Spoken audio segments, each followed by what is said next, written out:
And now on Radio 4, we present the return of a showbiz legend. Throughout his long and distinguished career, spanning some 5 decades, Count Arthur Strong has entertained and informed audiences as varied as the Queen at many Royal Command performances. A doyen of light entertainment, he has appeared with many unforgettable stars of stage and screen, like Jimmy Clitheroe. Join him now for this week's instalment of Count Arthur Strong's Radio Show. Oh,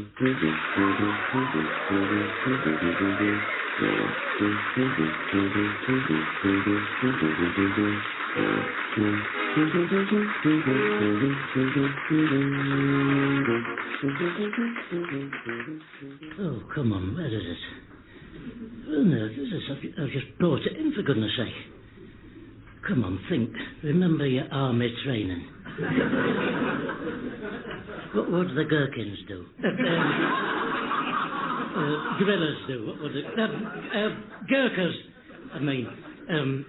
Retrace the steps. Right. I came through the door. I took my hat off. No, I didn't. Well, I'll take it off now. What's up with you? Right. So that's my hat off. Good. Now we're getting somewhere. So I can rule that out. Then I went to the window to make sure I wasn't being followed, which I wasn't, unless he's getting better at hiding, and I'm losing my touch, which I'm not. Then I made myself a cup of tea. There it is, it's still steaming, and that brings me up to now. Oh, sod it. I tell you something, there'll be eruptions of no small magnitude. Magnitude. If I don't find that flipping carrier bag soon. There's a cauliflower in that. Don't want that turning rank on me. J. Arthur. There's a smell for weeks, cauliflowers, when you lose them indoors. Everyone thinks it's you.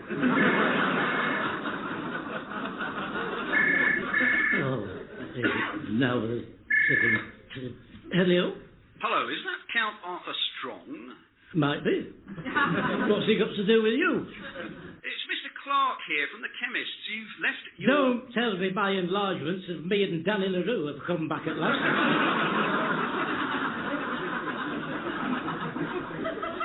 Well, no, the thing is, we've not been... Well, I'm furious, Mr. Clark, quite furious. Those photos were taken at the Variety Club of Great Britain do for the partially impaired. As I said to your broad and witless wife in the shop this morning, I've got my book signing and my first volume of my diaries of mine I've done today. I want to use those pictures as a backdrop. I've got very important people wanting to see those. Very important people wanting to see those. One of the Sunday papers is in a bidding war for those. It was one of the Monday papers. Your incompetence reflects very badly on me when I have to tell their huge publicity machines they've got that my pictures haven't come back from the chemist yet. Well, we've had another look, and the thing is, we've still not been able to find any trace of the negatives. You are sure you brought them in? Right, that's it. Don't say anything else to me, Mr. Clark, because you and Lady Mook, your wife, really are just beginning to sound just a little bit like the same old gramophone record that's got stuck in a groove to me. You ought to do a flipping duet. Steve Lawrence and Edie Gourmet, I don't think. No, I will not brook this kind of talk, Mr. Clark. I'm sorry to tell you that you now find yourself facing the full wrath of my legal representatives, the Citizens Arrest Bureau. Vice Bureau, the Citizens Advice Bureau, I said. Citizens Advice Bureau. And you've brought that on yourself. Good day to you. But you've left your carrier bag. Accusing me of not taking the negatives in. The nerve of him. Listen, they were on the desk. I picked them up. I put them in the inside pocket of my jacket. There they are, look, large as life. I went down to the chemist with them. I personally handed them to Mrs. Clark. Right, well, I shall still send him a very stiff letter, talking to me like that. There is a principle involved here.